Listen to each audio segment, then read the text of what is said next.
seconds.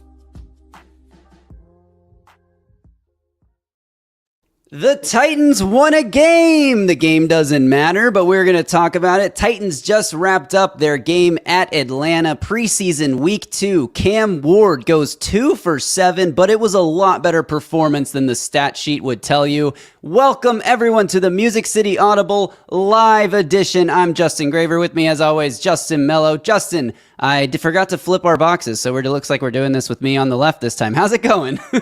Doing well. So I guess the technical difficulties, the pressure getting the Graver of us going live, but excited. Was fun to watch Cam Ward tonight. Titans get a win. Some back-end guys played really well. Of course, we're going to start with Cam Ward. I'll throw it back to you before we do that, but that's the talk of the town, what everyone wants to discuss, and I thought it looked pretty good this week, man. As good as 2 of 7 gets. Yeah, that is a great way to put it. That's about as the best possible 2 for 7 performance you can have with 0 touchdowns. Like, in terms of the stat sheet to the eye test, this one is as big a disparity as you're going to find. And before we really dive into it, we're going to let some people come into the live stream. We just went live here. My first time going live with the Music City Audible. Justin, you and Ryan Watson did a phenomenal job recapping last week's game when Cam Ward did lead a touchdown drive. We didn't get a Cam Ward-led touchdown drive here. And Justin, I want to start this off by talking about some of the stuff we talked on Thursday's pod. We previewed this game and talked about some things we wanted to see. One thing I wanted to see was more kickoffs. Let's see some more kickoffs so the kickoff coverage team has a chance to do some practice. They had a lot more kickoffs in this game. Still a handful of touchbacks. I don't want to see any touchbacks as a fan because that brings the ball to the 35-yard line. So, kick it to the 5. There was one that was kicked, right to the goal line, and then the guy ended up catching it in the end zone. But the other thing I said I really, really wanted to see was a Cam Ward touchdown pass.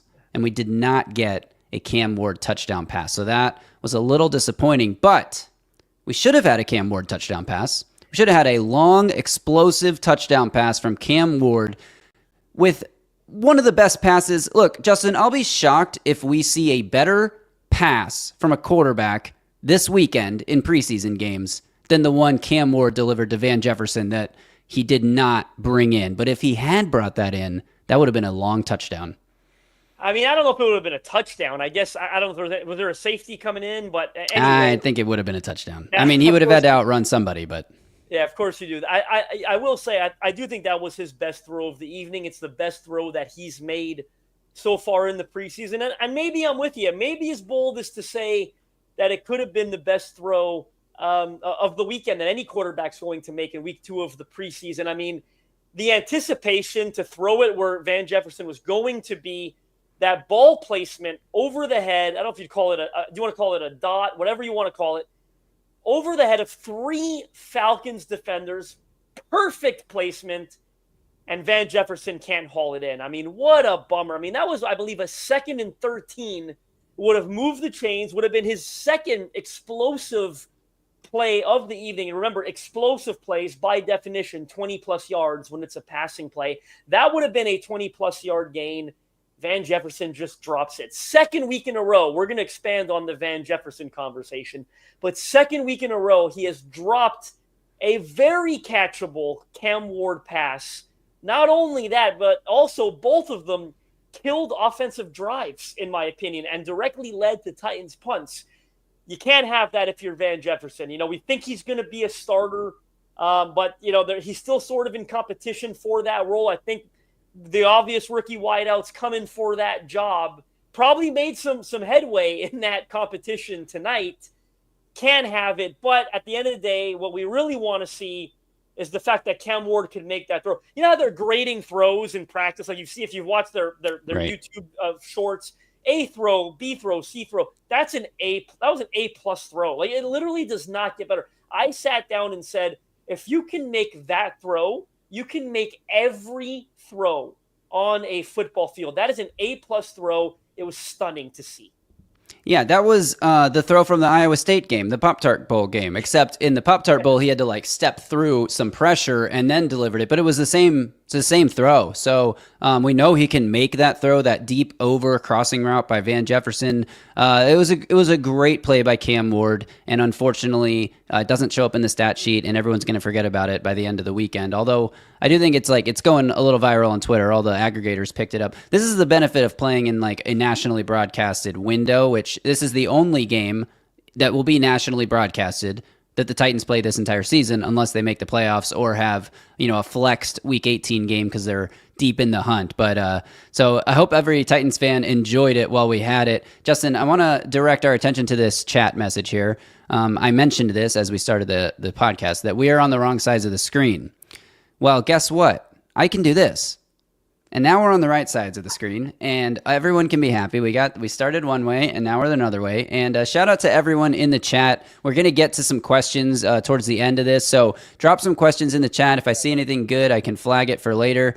We appreciate everyone for being in here and watching this live. Thank you for joining MCA Live. That's what I'm calling it. I don't know if that's a different name, but that's what I'm calling it. MCA it's already Live. A success, because as I look at the comments, someone just counted how long you went without blinking, and that might be the best comment of the night. He told you it's okay to blink. We see that, Jacob, and you also owe him $5 because you said, "Oh, welcome." So that blink counter, we got to start. That's official. You got to ding yourself every time you don't blink for a minute. I think that's going to be the new rule. I don't know if that's even a thing. I think I'm blinking and you guys just aren't noticing it, but that's fine. I'll try to be more conscious of how much I am or am not blinking. If you are watching and you are not following the channel, I don't know how you found us, but go ahead and hit that subscribe button, like the video, drop a comment in the live chat. Like I said, we will try to answer some questions as we get closer to the end of this show. We're also going to be joined after we recap this a little bit, Justin, by the newest Music City Audible contributor, Drew Beatty. We dropped his first video this morning, actually. It was a phenomenal breakdown of Cam Ward's week, all 8 Cam Ward throws from last week. If you missed that breakdown, it's in the feed. You can watch it as soon as we're done with the live stream here. So we're going to talk to Drew in a little bit, formally introduce him to the MCA audience here, although he was sort of introduced with that video this morning. Justin, let's rewind a little bit. We talked about the Van Jefferson throw. Cam Ward's first pass goes for 35 yards to Alec Iomanner. A nice, one of those plays, one of those quintessential, whoa, my light just went. Just got a lot brighter in here. One of those quintessential Cam Ward passes where he had, I think J.C. Latham sort of got an inside move put on him, and Latham recovered well and shoved the end down inside, but Cam Ward had to navigate that little pressure and rolls outside the pocket and finds Alec Iomanner on the run. Just the classic kind of Cam Ward play that made him special at Miami. Iomanner takes that thing and gets upfield in a hurry. Showed, I thought, some real explosiveness on that catch and run. That's how you start fast. There's been a lot of talk in Titans media about the team's inability or struggle to start fast. Well, how about a 35-yard completion on the first pass attempt of the game?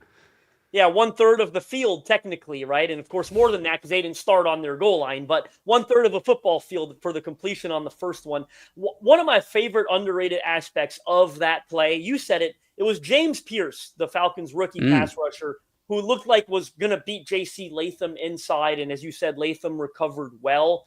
One of my favorite aspects of that play was I thought Cam Ward's internal clock was really good on that one because it wasn't quite a pressure by James Pierce because, as you said, Latham recovered well. But it just felt like he had this innate ability to say, hey, this pressure's going to get here soon. Rolls to his right, extends the pocket. But maybe before it was a necessity, but it certainly helped extend that play, in my opinion.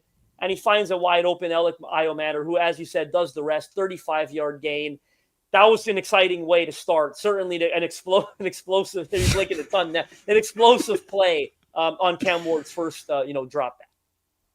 Yeah, I agree. And the rest of his pass attempts, he only had one more completion in this game. Like we said, he finished 2 of 7 for 42 yards. The other completion was a 7-yard throw to Bryce Oliver, a fairly routine play on that one. But let's talk about the 5 incompletions because Cam Ward didn't get a lot of help. We've talked a lot already in the first, 9 minutes of this stream about how 2 for 7 looks bad on paper, but the performance was much better than that.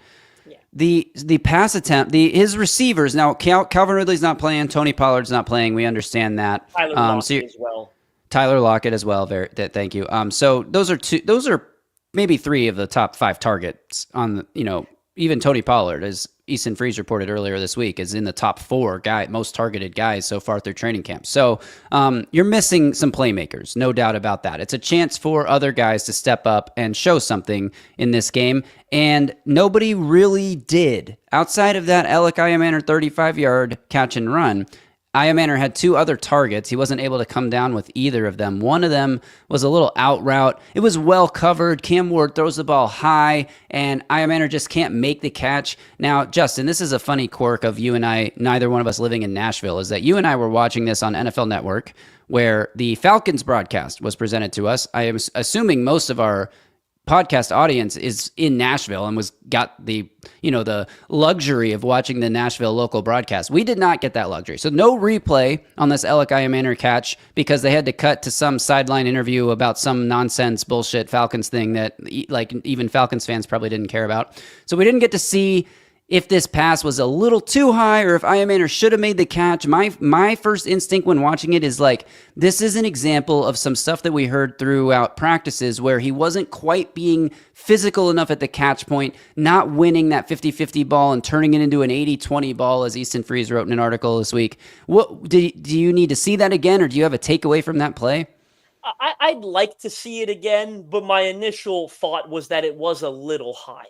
Maybe not 100% uncatchable, but I did think it was a bit high. And I think if it's just a little bit lower, maybe I'd let him off the hook a bit and I'd shift blame more to Alec Iamaner. But for me, that was his biggest misfire of the evening. I think he'd probably like to have that one back. Yeah, I mean, it's a tough one because, again, he wasn't really open. So if he throws that ball a bit lower, it might be knocked down and something worse could have happened. There wasn't a lot of places for him to go with that ball. And we'll get into the specific play breakdowns from this game. We've got a couple of guys in the comments. Joe, just so you're aware, I think you're thinking of the wrong play. We're talking about the first one he didn't catch. It was an out route, not the one that was the fade route that was potentially DPI. We're talking about the one that was closer to the sideline. I think you're confusing plays. Just a quick note there. Yes, thank you for addressing that because I was actually about to go. Oh, this is the one you're talking about. Yeah, I was about to go to this pass. So the next Iamaner target from Cam Ward was this sort of fade up the left sideline, and there was a lot of contact in the route. But I actually think Alec Iamaner did a really nice job battling away that contact. The Falcons broadcast did show a replay of this one, a couple of angles actually, and Iamaner gets a full extended arm push off of the DB. But I think that doing that took him away from the path of the ball, which landed obviously to his outside shoulder because he was so focused on, dealing with that contact that I don't think he ran to the right landmark. And that's sort of like a spot throw. It's a deep fade. The quarterback's throwing it up. The receiver's got to locate the ball, track it, get under it, and make the catch. I think that was just a miscommunication. It wasn't a bad throw by Cam Ward. It wasn't necessarily even a bad play by Alec Iamaner. It's just the two of them not being quite on the same page yet. Yeah, and I thought it was 50-50 on DPI. You said that he kind of extended. I think in the regular season, there's a chance that he gets that call. We know refs tend to, skew this game towards the offense. So I thought there was a chance that he could get that call. If that was a Titans game and a Titans defender did that exact same thing and they called DPI on it, I would be mad. So I think it was the correct no call, actually. That's fair. I also thought, again, I'd like to see it the all-22. I'd like to see it one more time. But yeah, I thought that Iamaner could have probably done a better job locating it. I don't think he quite located it as early or as quickly as he would have liked. But yeah, that one I'm certainly more forgiving to Cam Ward. I thought the ball placement was actually really good. Me too. On that one. It's just, again, a good physical rep, receiver, DB going at it. And I thought Iamaner was a tick late on actually locating it. Yeah, we had 2 incomplete targets to Chimere Dike as well. One of them we're not going to spend a lot of time on. It was a screen on 3rd and long, and I think it was the nickel back on Atlanta had a nice run right into the passing lane, and Cam Ward tried to sidearm it around him. There was some concern over if the pass was backwards or forwards. It was clearly forward. You could see on the replay, clearly forward. No concerns there. But just a good call by the defense to disrupt what the Titans wanted to do there. Not going to spend more time on it than that. The second target to Chimere Dike came after J.C. Latham's false start. This light is going nuts. It just keeps getting brighter. J.C. Latham false start sets up a 3rd and 13. And Cam Ward, it was very, very similar actually to the Van Jefferson drop from last week. Cam Ward, I thought this was one of his better passes of the night. It wasn't as good as the deep one to Jefferson, but there's 2 defenders closing in on DK, and Cam Ward puts the ball in the only spot where the defenders can't get to it, low and away, and DK just can't get down there to make the grab. I actually thought it was an extremely catchable ball and a really nice pass and great ball placement. I would grade that an A throw, Justin. It didn't hit him here, which is technically what the A throw is for, but in terms of where the defenders were and where that ball has to go if you actually want to complete it, that's an A to me, because that's the only spot. I think that's where he was aiming. That's the only spot the ball can go and not get broken up. Yeah, I'm gonna summarize the night in general. In terms of Cam Ward's night was, if there's anything discouraging about it, it's not Cam Ward. It's how his teammates sort of let him down tonight. And in all honesty, it sucks to say, but maybe a telltale sign of things to come. We know this offense is still a work in progress in terms of a supporting cast at wide receiver, but when I say they let him down, I mean, you had a penalty that made it a 2nd and long, right? And then on that 2nd and long, Van Jefferson drops that pass, gets you into a 3rd and long. So back-to-back errors by his teammates, right? A penalty puts you behind the sticks. And then he's about to make up for it. Great throw. Teammate lets him down again. You're 3rd and 13. Tough situation to be. And then the one that might frustrate me the most because of who made the error was, J.C. Latham, such a step forward this year. Obviously, one play is not going to change that, but against the Falcons, a backup pass rusher, you'd like to see him not have to hold on that play. So 3 plays on 2 drives that really let Cam Ward down, led to 2 punts. I mean, direct, and then I'm with you. You had DK 4 plays dropping that ball that I think might have been on 3rd down as well, right? That was 3rd and 13, yeah. Yeah, potential chain moving situation. And it's why he played a 3rd series, in all honesty. And I thought that he was probably begging to play a 4th, right? And I think from what it sounded like, Brian Callahan probably didn't want to give him the 3rd drive, but understood his frustration about how the first 2 ended, gave him a 3rd. I'm sure he was clamoring for a 4th. And that's where Callie said, no, okay, now we're getting a little out of hand. We're going to sit you. But it would have been justified to give him that 4th, drive. But at the end of the day, I thought, the supporting cast let him down a little tonight. Dan Moore's minor injury might have played a role in that. I haven't seen any updates. If you guys in the chat have seen any updates on Dan Moore, please let us know.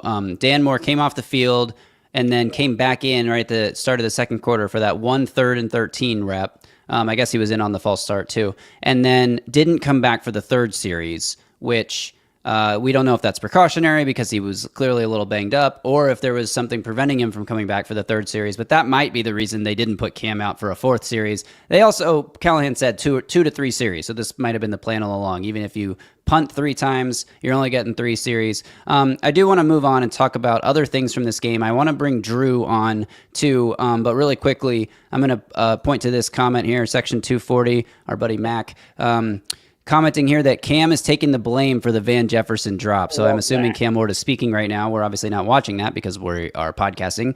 We'll watch that later. But that's great. I mean, that's who Cam Ward is. We know that that's who Cam Ward is. He probably said, I'm just guessing, he probably said he needed to put a little more air under it or make it a little more catchable or something to that effect, because Cam Ward always does this. He is an ultimate teammate. He lifts his teammates up and he takes the blame when it's their fault.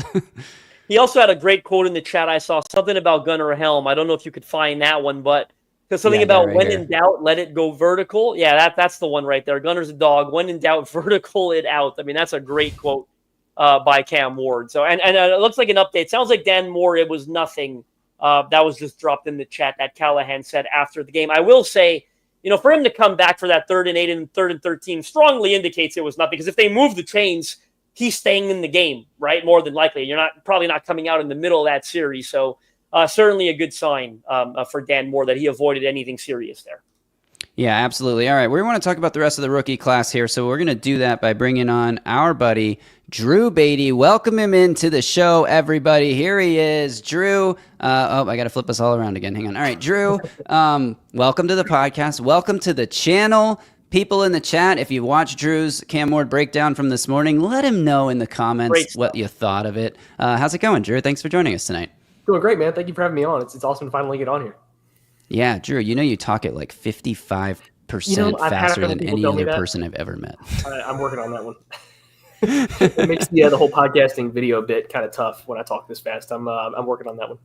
That's just a sign of intelligence. Your brain's going so fast, your mouth has to keep up. I actually appreciate it. But Drew, we want to talk to you about some of these rookies. Obviously, Gunnar Helm, I think, stands out as had the best night, maybe of any player on the Titans roster. But I want to start with the second-round pick, Femi Oladejo. Justin, another thing that you and I talked about on Thursday, wanting to see was, can we see Femi Oladejo make a play, like make a big splash play, get a sack, get a tackle for loss, get a run stuff, something like that. He didn't really do that, but he did have a nice pressure. He finally won a pass rush rep, which he did not do last week. Drew, what did you see on that play where I think Cedric Gray actually ended up with a sack? Yeah, that was where the spotlight went, was Cedric Gray blowing up that running back on that blitz. But my eyes definitely shot to Femi, because I try to keep, it's hard to watch any guy specifically from the broadcast angle. It would be kind of boring without any super definitive answers, because I want to sink my teeth into the film before I say anything super concrete. But just from seeing what I can from the broadcast angle, Femi really popped on that play, bringing out the long arm, and I'll get kind of in the weeds with the pass rushing stuff, so I'll try not to get too technical. But that long arm, it really just shows the speed to power we've heard with Femi all this time, the athleticism that he has, and just how easily that translates in his speed to power is a rusher. And I thought the long arm was a really awesome move that worked well for him in college.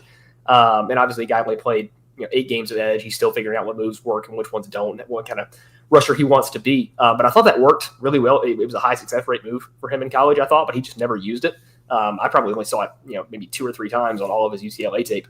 But yeah, I thought that was definitely that he collapsed the pocket and kind of forced the quarterback for Atlanta, who I'm drawing a blank on right now, Cedric Gray. Easton Stick, thank you. He kind of forced him into Cedric Gray, which was probably going to be sacked anyway. But that pressure was kind of vital there. And you heard a lot of complaints about Femi and his lack of pass rush, especially from the analytics guys in that Tampa Bay game. So it's nice to see him come out here and kind of put a splash, at least for one play, as a pass rusher. And there was that one play where he sort of came unblocked off the edge as the backside defender and had the chase down pursuit. Good shout there, Johnny Bucks, with the comment. So he made a few plays. He also, there was the early pass it was a play action sort of backside thing to David Sills where he fell for the play action for a second, then realized he got to go chase down the wide receiver coming out into the flat. But he did a good job of forcing him out of bounds and bringing up a third down, even if he wasn't right on it. I think you can see it starting to make sense, starting to click for him, but it's going to take time for him. He's making a position switch in a league that is a much higher competition level than what he just played in. So let's talk about the next rookie that we want to talk about, which I think is going to be Gunnar Helm here. We've talked about Shimmery Dike. We've talked about Alec Iamaner. Iamaner had another catch and run from Brandon Allen, where, again, he looked pretty explosive. We'll come back to Alec Iamaner because I really want to talk about the interesting way that the Titans are using him alignment-wise. You got different receiver alignments, and we expected him to be an X. Not exactly the case in this game, but we'll come back to that. Gunnar Helm. Man, Gunnar Helm. Hook him, baby. That's all I have to say. Yeah, Helm might deserve his own breakdown video this week. There was so much from him. I think he just really highlights all the positives you saw on the scouting report, and I think his usage in this offense is going to be really interesting with how Brian Callahan uses his tight ends. Because Helm was he was I think he was 77 on my board, if I remember correctly from the draft process. So I liked him, but I was always pretty low on the pick because I was just he's not an inline tight end guy. How are you really going to fit him in? How are him and Chig going to kind of blend usage wise in this offense? But I think running 12 personnel with both of them so far has really impressed me with how they've done it on the offense in these 2 games. It's a small sample size, but Helm just works so well as your prototypical kind of F move tight end because he's so good after the catch. I saw somebody tweeted out, I forget who it was. I wish I could give him credit for it, but just he always his first instinct as a ball carrier, as soon as he catches the ball and secures it, he just has such a good instinct for his first move. He always knows where a defender's coming from. And I thought it was a great point. And he's such a smart ball carrier too. Great after the catch. And obviously the thing we all see is how awesome he is at the catch point with that incredible touchdown catch in the end zone.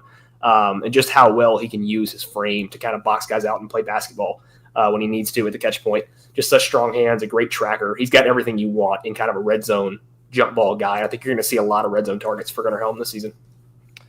Yeah, that was a big boy touchdown. That's essentially all I got to say about that. I want to quickly address a couple comments in the chat. Someone asked about the difference between Ward and Brandon Allen and how the offense sort of looked like. I mean, to me, I'm sorry, that's a bit of a crazy comment. That one right there, I mean, it's the second week of the preseason. I wouldn't worry about Brian Callahan's, play calling in this game. I mean, I said it all season long last year. Brian Callahan was a good play caller last year. The Titans couldn't execute because of Will Levis and everything else. But I don't have a Brian Callahan play calling concern. I still have a Brian Callahan head coaching concern, but I don't have a Brian Callahan play calling concern, and certainly nothing I'm going to see in the preseason with Brandon Allen. Is gonna raise my concern level whatsoever. There was also one in here that said the Titans could have traded the number 1 overall pick because the roster's so bad. I don't know how you could think that after watching Cam Ward. It's the quarterback position, the most important position in sports. I don't know how you could think that after seeing Cam Ward so far. Yes, the rest of the roster. Should the Bengals have traded the Joe Burrow pick? They only won 4 games the next year. The roster was bad. No, they shouldn't have, because Joe Burrow is a pretty damn good quarterback, and hopefully Cam Ward is the same. Sorry to go off on a bit of a tangent there, but I thought Gunnar Helm, certainly, I mean, that's a big boy TD. That's the one, that's a Sports Center highlight type of play. So you're going to see that one all week long. I mean, he's got the size for it, right? It was about 6'5", 255, 260 coming out. 2-3 defenders on him, hung up on him on that end zone grab, 25 yards vertical up the seam. I mean, that was just stunning. And he's going to – great comment, too. Someone said, do we get 1,000 yards out of the tight end room this year? I don't think that's that unlikely. I think that's – Chig has been a consistent, 550, 600-yard guy. Why can't Gunnar give you 300, 350, and then maybe tight end 3 gives you 100, 150, whatever it is? Very much so within the realm of possibility that this tight end room produces 1,000 yards this year. Yeah, and it's crazy because Gunnar Helm, I mean – he led the Titans in catches today with 4. Led them in receiving yards with 48. He had that stiff arm, and he had the only touchdown catch of the game for the Titans. I mean, the question starts to become, I've been on this train a long time saying Chigakonkwo is tight end 1 this season. Gunnar Helm is a future plan, and he's going to have an impact, and they're probably going to run a lot of 2 tight end sets with him on the field. But when he produces like this, I know it's against backups, and Brandon Allen is passing him the ball, and he's in that tight end 1 role because Chigakonkwo is not on the field. Still, though, it makes you excited for what he can be this year, and it makes you wonder, like, is he going to overtake and start taking snaps away from Chigakonkwo when there is only 1 tight end on the field? Drew, do you have any predictions for Gunnar Helm's season?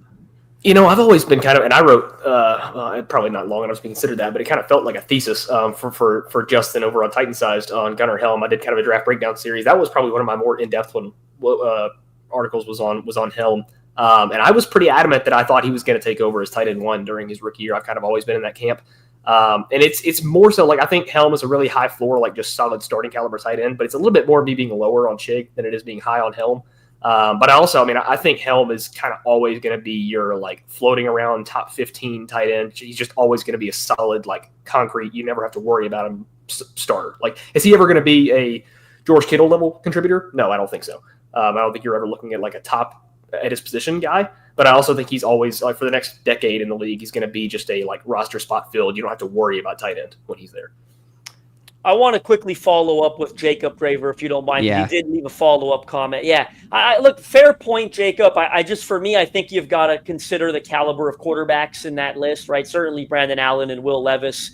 And I would argue that, Mason Rudolph, too. I know he looked better in Pittsburgh 2 years ago than he did in Tennessee, but losing team, terrible offensive line, not a whole lot at the wide receiver spot last year either. I get it. Look, Callahan's on a short leash. I say that all the time. This is a big year for him. They can't, in my opinion, they can't win, 3 games this year and get away with that, TBD. But certainly I consider the caliber of quarterbacks on that list. I see the way Cam Ward has played. I always said last year, I didn't think play calling was an issue. I thought they had an execution issue, specifically with Will Levis. I think that's pretty obvious right now. But good follow-up question, Jacob, and I'm happy to address it. I also disagree, though, because Brandon Allen led this team The Titans had 313 total yards of offense. Yeah. They scored multiple touchdowns. They scored what? 2 touchdowns and a field goal with Brandon Allen on the field. The Falcons only had 289 total yards. Cam Ward led 3 drives that ended in punts. Again, none of them his fault, and I'm not saying that they are, but it's not like the offense didn't function. Last week, they didn't function at all, but this week, the offense moved the ball pretty consistently, and I actually thought the offensive line depth showed up in a way that I maybe wasn't expecting because I didn't think the Titans had really any depth on this roster outside of like safety. And they were moving those Falcons defenders off the ball. James Pierce was playing deep into the second quarter and not really making much of an impact. So I actually was pretty impressed with the offense in this game. They got the win. Isn't that what you come into preseason games for, is to get the win? I'm just kidding. I want to talk about the starting inside linebacker battle. Sorry, we're not going to talk about Marcus Harris because without all 22, like, what's the point of talking about a cornerback? Great PBU, though. Great PBU by Marcus Harris. Yeah. Outstanding job locating that ball late and just getting that, I think, one hand up at the last second to swat it away. I was going to say, I'm going to give it back to you, Graver, but just a theme for the night for me, how promising this rookie class looked. I mean, Cam Ward, Gunnar Helm, I thought Khalil Maulings ran well on occasion. He did so last week as well. Obviously, Alec Iomanner with the 2 grabs. And then you've got Marcus Harris with that huge PBU. And Jackson Slater had a nice block or two. I think there was one where he climbed to the second level. Might have been on the Jamar Jefferson touchdown run, I think it was. So really good, intriguing night by this rookie class. And some of the deep cuts, not just the obvious ones, but Harris and Slater as well. Yeah, I totally agree with that. And I just want to... We're good, I think, on the rookies, right? Any other thoughts on rookies? Can we move on and talk about this linebacker battle? Because I thought Cedric Gray made things kind of interesting tonight.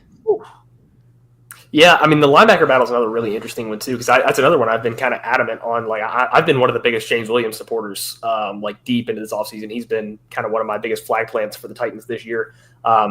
He was my early favorite for the linebacker 2 spot. And I still kind of stand by that. I still would if it was like up to me today, if I was Brian Callahan, I'm starting James Williams opposite of Cody Barton because I've been just kind of thoroughly disappointed with Cedric Gray every time he's been on the field except for tonight.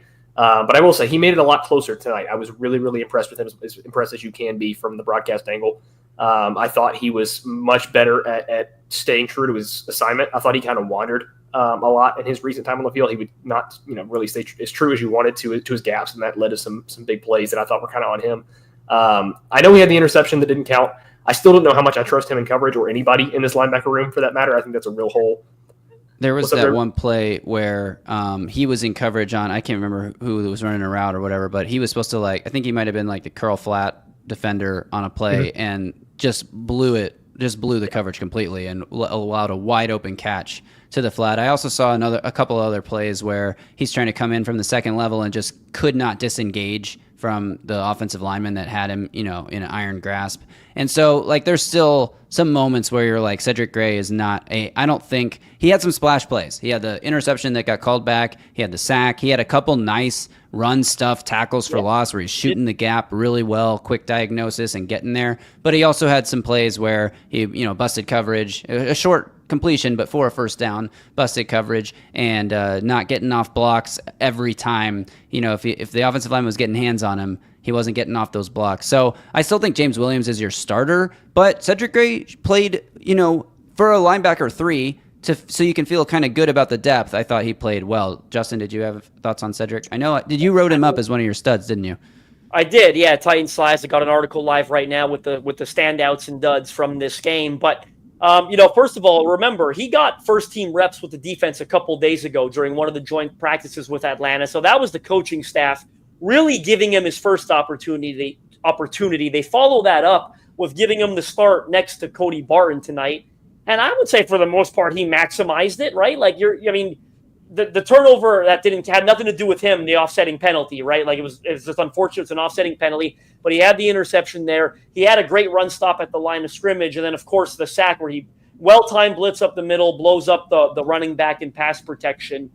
I thought for the most part, he made the most of his opportunity. Yes, a couple of those plays, I think specifically in coverage, there was other ones that he'd probably like to have back, but ultimately, I'm with Drew.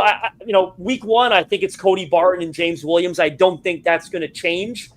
But a couple people say, I thought he looked good last week, too, against Tampa when he came in. Cedric Gray did. I thought he played all right in that game. So This linebacker room, I mean, I don't want to get ahead of myself, but it might be better than we thought. Like, I mean, Pro Football Focus, they write up their preview series. They had it as the worst linebacker unit in the NFL, 32 out of 32. I mean, the way Cody Barton has sort of practiced and the way he's been a leader in that room, and you love to see what you've seen from him.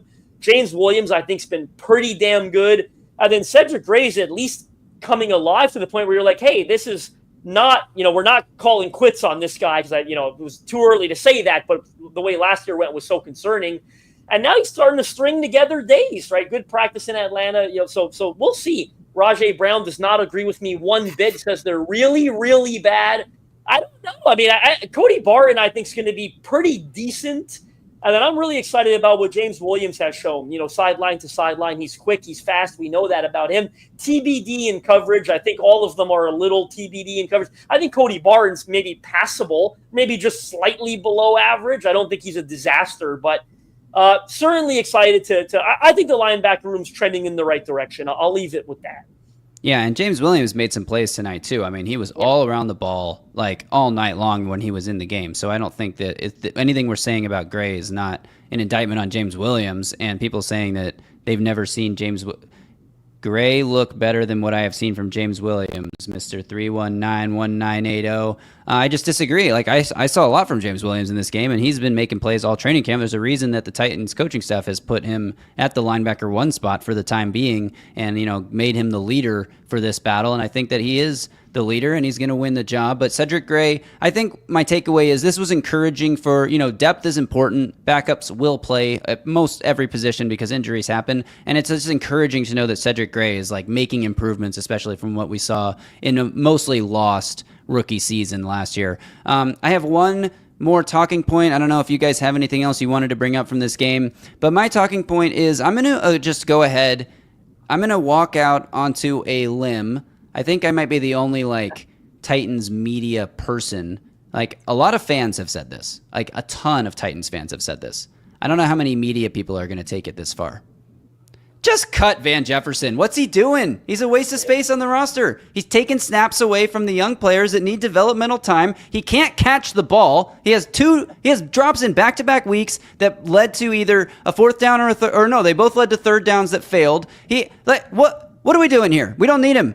We don't need Van Jefferson on this roster. He's taking up space. He's a waste of space. If Van Jefferson makes the roster and Xavier Restrepo doesn't, what are we doing? That's my hot take. Justin, thoughts?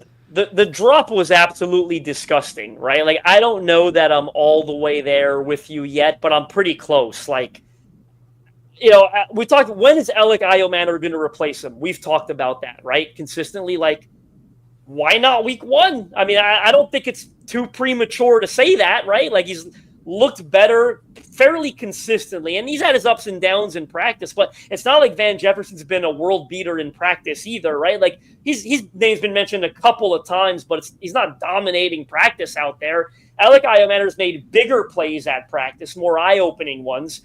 He certainly had made bigger plays throughout the preseason. I look at this receiver depth, like, I'm at the point where I probably trust Bryce Oliver out there more than I trust Van Jefferson, right? And then you get to, like, great point by Clayton Kisco. Like, Amari Cooper is still a free agent. Like, I'm never a big sign everyone guy, but he's cooked. Amari Cooper is cooked. I'm sorry. There's a reason. Van Jefferson is, right? Like, most likely. They're both cooked. They're both cooked. Here's what they should do. Look, Amari Cooper might be a medium well steak, right? Like, and I think Van Jefferson is freaking well done. Go watch Amari Cooper last year. He is absolutely There's a reason he is not on a roster.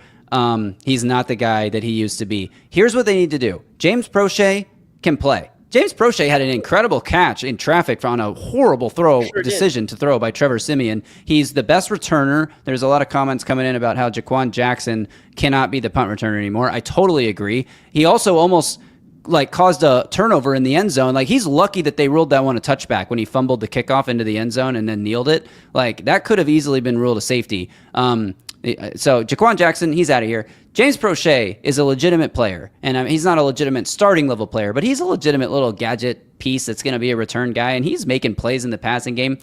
And keep Xavier Restrepo and cut Van Jefferson. You need all your receivers to play special teams. Van Jefferson doesn't play special teams.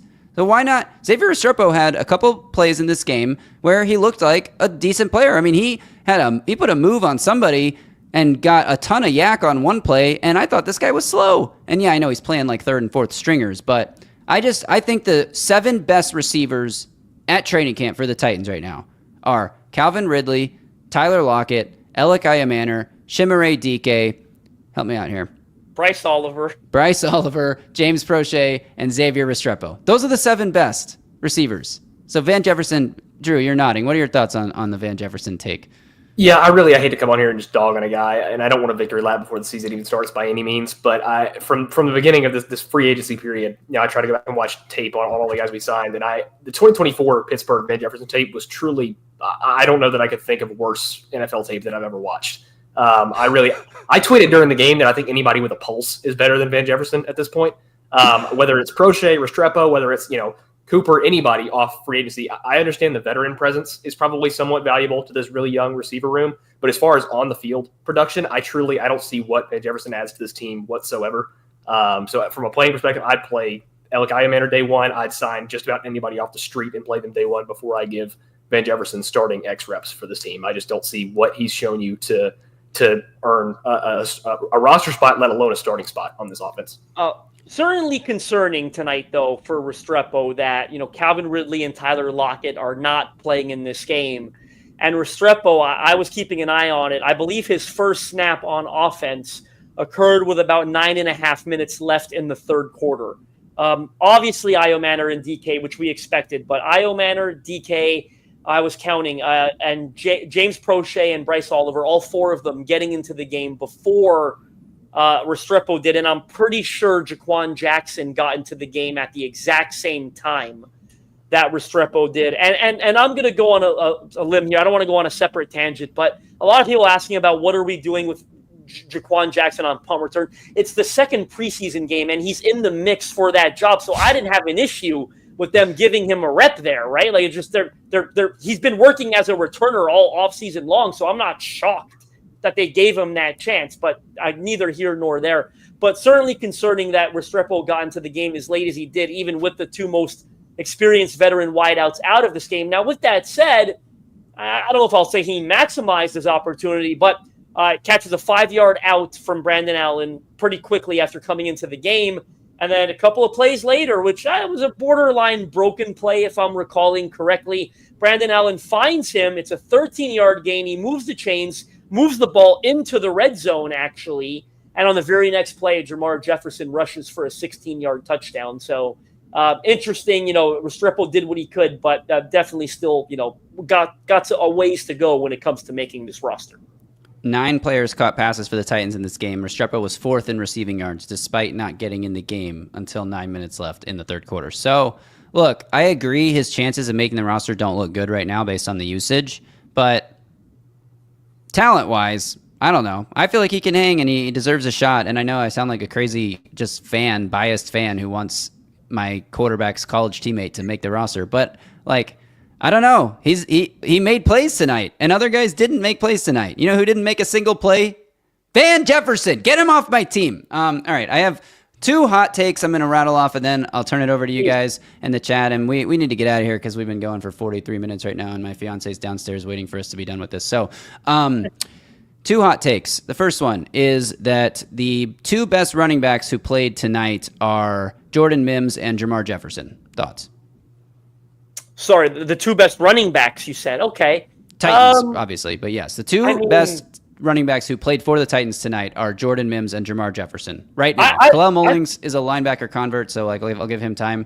Julius Chestnut, I don't know, man. I thought Mims was the best one. If anything, even though it was Jefferson who broke off the 16-yard run, I thought Mims looked pretty good. Didn't I say it on the other episode? I feel so smart that I think Mims should be in the conversation for RB3, and I think that should be a lot closer between him and Chestnut than most fans currently anticipate. But I didn't think Mullings and Chestnut looked bad. I mean, I guess you could still be right that Mims and Jefferson looked better, but I'm not going to overreact, too much to that. I think Chestnut and Mullings is definitely going to make the team, and I think Chestnut's probably still got the slight inside track, but I think I would like to hope that Mims made up some ground tonight. last take.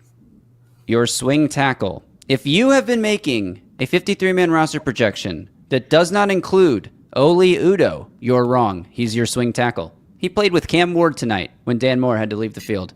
And I think I'm going to throw this one to Drew, but I think he entered the game last week as well ahead of Duncan, it was mentioned. I will say, though, even from the broadcast angle, Brandon Allen's interception, Udoh gave up that pressure real quick up the left side. He got hit, had to rush that throw. That was a major negative for Udoh tonight, but he's definitely, working ahead he's working a lot higher in the depth chart rotation than I thought he would.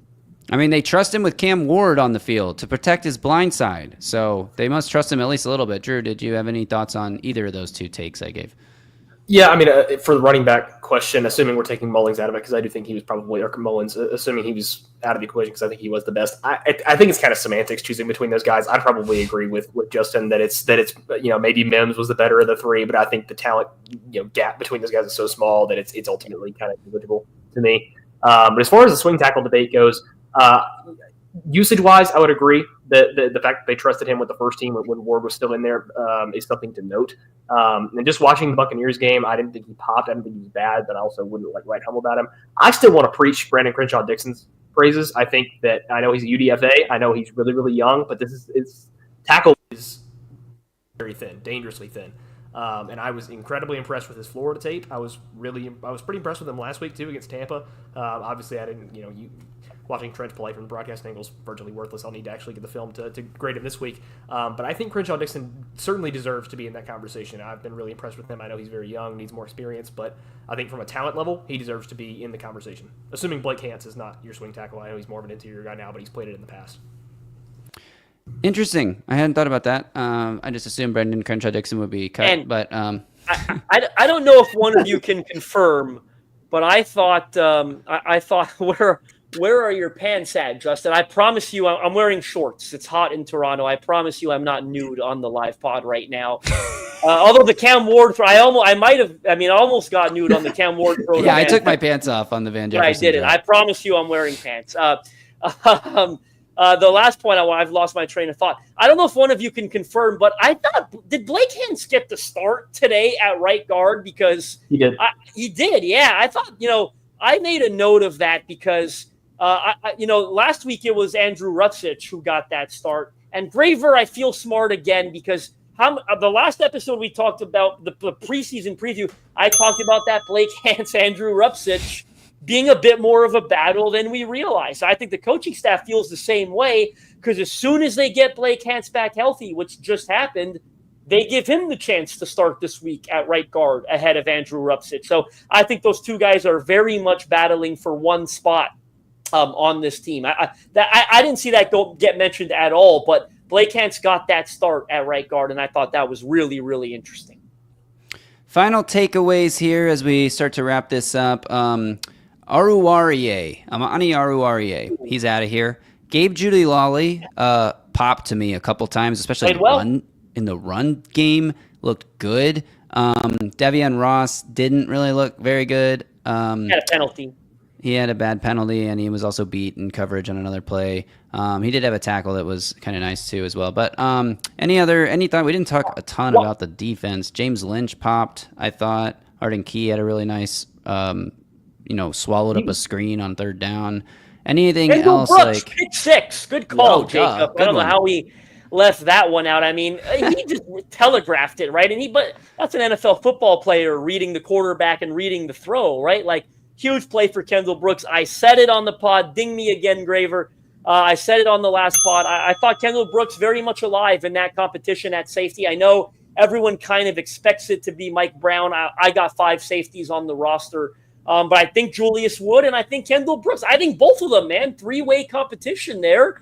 And certainly helped Brooks out. I mean, that was just gorgeous. Read it like a freaking children's book. He knew where that ball was going. Pick 6 the other way. I think we should let maybe Drew get out of here. And Graver, before we go, we'll take a couple questions. I saw one quickly before we say bye to Drew. Drew, thanks for your time here. Everyone out there, follow Drew on Twitter at Iron City Film. Drew, any thoughts about what your next video might be about coming next week? it's got to be the Ward stuff. That's what everybody's here for. That's what we're all watching these games for. It's got to be Cam Ward. I'd like to throw in some Gunnar Helm if we can. Like, that guy deserves some spotlight this week. But we all know we're here for the Cam Ward tape. So, all right, thanks, Drew. Thank you, we'll guys. say goodbye to Drew, and we will proceed to our wrap-up portion of the show. Thanks again to Drew. Questions. We'll take some questions. If you guys want to submit them, now is the time. I saw one earlier that I did want to answer. Someone asked about do you think that they will claim a corner off waivers? I think it's very much within the realm of possibility.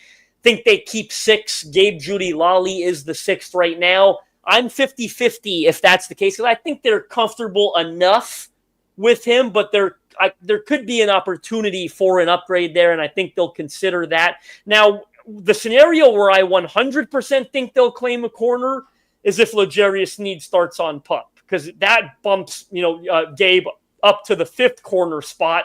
If that's the case, I mean, they don't have a 6th worth keeping, so depends a little on Sneed.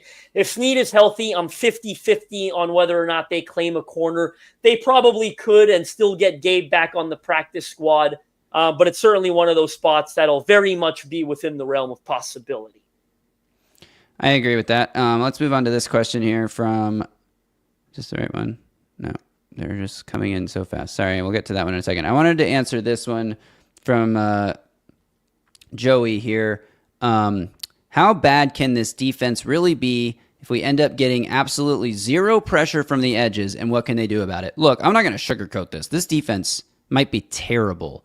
Like, the one thing that you could be bad at 7 out of 11 positions on defense, and your defense could look good if your front 4 is just nasty, getting pressure on the quarterback and covering up for all the mistakes that could occur in the back end.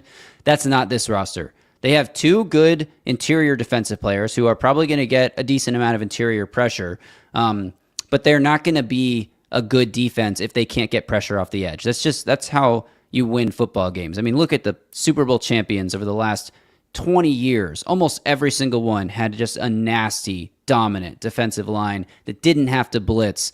What can they do about it? They can blitz, and they're going to blitz. They're going to blitz a lot with Denard Wilson, who comes from the Todd Bowles system, coaching tree, and that's his philosophy is blitz them and don't let the quarterback know where the blitz is coming from. And then after you get in the quarterback's head, you start to simulate the blitz where you bring 5, 6, 7 guys up to the line of scrimmage, and then 4 of them drop into coverage, and all 4 guys that are coming from the same side of the field, so you overload the offensive line, get a simulated pressure like that. That's what you can do about it. But what you're going to end up what's going to end up happening there is if the blitz doesn't get home, or you play against a talented quarterback who can see and identify it and beat it with a hot throw, is you're going to give up long touchdowns because you don't have great sticky back-end coverage, especially if L'Jarius Sneed's not on the field. If L'Jarius Sneed is even still good at football, we don't know that. So I think that it's going to be a long year for the defense, but I think the defense is going to need, for this team to win games, they don't need a top 10 defense. They need Cam Ward to hit right away and be good as a rookie, and then they need the defense to come up with timely stops, red zone stops, fourth quarter stops, turnovers that are sometimes flukes that they can produce. That's this team's recipe to being more competitive than we expect. It's Cam Ward is really good and doesn't need you to have a good defense because he puts up points. And number 2, it's a defense gets stops when it really matters. Yeah, and what was concerning tonight is all 3 starting edges, all 3 played. Arden Key, Draymond Jones, and Femi Oladejo were all out there on the field. You still didn't get a ton of pressure. I saw a question from Joe asking about the waiver wire. I know Jacob already addressed that in the chat, but just to further clarify, Joe, if the Titans claim 7 players on waivers after cut down day, they will be awarded all 7. They've got number 1 priority. And it's not like if they claim 1 player, they go to the bottom. No, whoever they want on the waiver wire, they will get all of them. And yes, that does continue, throughout the regular season. All the way or up to a certain point. I don't know if real standings take over at some point. They do. There's a week. They do it. I think it's week 6 or something like that. Yeah, 6 or 8 or something. Yeah, like that. middle of the season. So at some point, the waiver wire order will be determined by the real life standings, but that doesn't happen until about halfway through the year. So Titans will go through about half of this season with number 1 on the waiver wire priority, and hopefully after that, they're not still number 1. I want to get to Mac's comment here because it aligns with everything Yeah, I've been wow. saying and thinking. Apparently, Van told Cam the ball was too far out. I'm starting a petition to get Van off the team. Look, Van Jefferson, for reasons that I will never understand, only put up one hand to catch that ball. What's wrong with you, bro? Lay out. Dive if it's too far out. Like, it hit you in the hand. It's not too far out. I'm tired of this guy. Get him off my team. Yeah, a lot of questions in the chat about if we think that he got himself cut tonight and if Xavier Restrepo makes the 53 instead. I mean, I'm trying not to be too overreactive. No, yeah, what I will say is the gap got smaller, right? Like maybe this much smaller. Right, I mean, let's be real. They're not cutting him for a couple of drops in 2 preseason games when the starting offense played 5 total series. Like, that's not going to happen. They still trust his like veteran experience, I guess, and leadership or whatever the fuck. Like, he's not. Oh, sorry, this is a live show. So I don't think Van Jefferson's actually getting cut. I'm just pissed that he took away this highlight that Titans fans could have like paraded all over social media and like had such a nice like send off into the weekend with this incredible play of their quarterback. At least you have the throw. You don't have the catch. I think that's it. I think we're good, Justin. You want to hit anything else? I feel like this is almost an hour long now. Yeah, no, I think we're pretty good. Again, Titans won the game. Not that it matters a lot. Shout out Joe Gassiano. I saw you didn't even know who he was with the game-clinching sack. That's a great Italian last name, Joe Gassiano. Most importantly, believe it or not, 2 of 7. I thought Cam Ward showed progress. I thought it was even better, slightly better at least, than the week 1 showing. I really do believe that. So. Gotta love where the rookie quarterback is. Some of those throws got me unbelievably excited. Yeah, I agree. And I think, hopefully we see him next week, but I'm not 100% sure Callahan will throw him out there. But we might get 2 or 3 more series next week. Thanks to everyone for tuning in. Thanks to Sinkers Beverages. Joey Turner's question real quickly. The last one we'll get in because right at the very bottom there, essentially. Yes, I think that's a great question to answer to go out on, Justin. Thank you for bringing that up.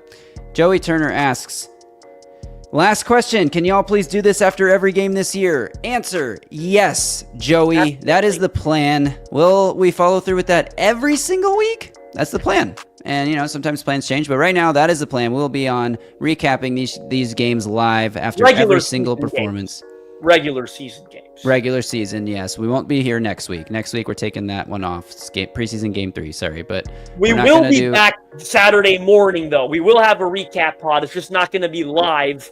It'll be Saturday morning, so 12 hours after the game ends, roughly, that pod will go live. But we both have, believe it or not, we have friends, we have families, we have lives. We do both have big-time obligations next Friday evening, so there won't be a live, but very early Saturday morning, as I'm potentially recovering from a hangover, we will have that pod Saturday morning to talk about the Week 3 game. My vows are being said on May 9th, 2026. Rex, thanks for asking. All right, that'll do it for this one. Thanks to everyone for tuning into this live stream. MCA Live, it's a thing. Let's make it a thing. It's like Fetch. I'm going to make it happen. MCA Live. I don't know. It sounds cool to me. MCA After Dark. You swore. Someone asked if I was wearing pants. This got pretty close to getting out of hand. We can't do that, though, because the Mavs podcast I listen to does Mavs Moneyball After Dark, and that's like... I kind of want to steal from a podcast that I listen to. So anyway, thanks everyone for tuning in. Thanks again to Sinkers Beverages, or thanks for the first time to Sinkers Beverages. Probably should have said that at the top of the show. Thanks to Sinkers Beverages. Check out sinkersbeverages.com and become a member of the In Crowd for a bunch of cool, exclusive, and free perks. And we'll be back sometime soon. Drew's going to do a video breakdown, and we'll be back probably on Monday, I guess, to talk about everything that's happening with the Titans. I'm going to stop doing this, but I can't ignore Ryan Walker asked about any updates on the book. Yes. As he knocks the mic off the desk. Live TV, folks. MCA Live. Yes, Jacob answered correctly. So, Ryan, worst case scenario is your 2025 copy of Titans of the South will ship the first week of September, and I'm talking first couple days. There's a chance that it is going to ship out within the next 2 weeks here, still in August. But the worst case scenario is that it ships out, a couple days into September. We are really, really close. That's what I heard from the publisher just the other day. So you are going to get your book very, very soon. And with that will come your player trading card that you are going to freak out over once you see. I promise you that. And last thing here before we sign off, I had to restart the music 3 times now because I thought we were going to end this thing. But Jacob Neal has been persistent that he wants an welcome. So as we close the show, I'll give you this. Welcome everyone to the end of MCA Live After Dark. Until next time, y'all stay safe out there and Titan.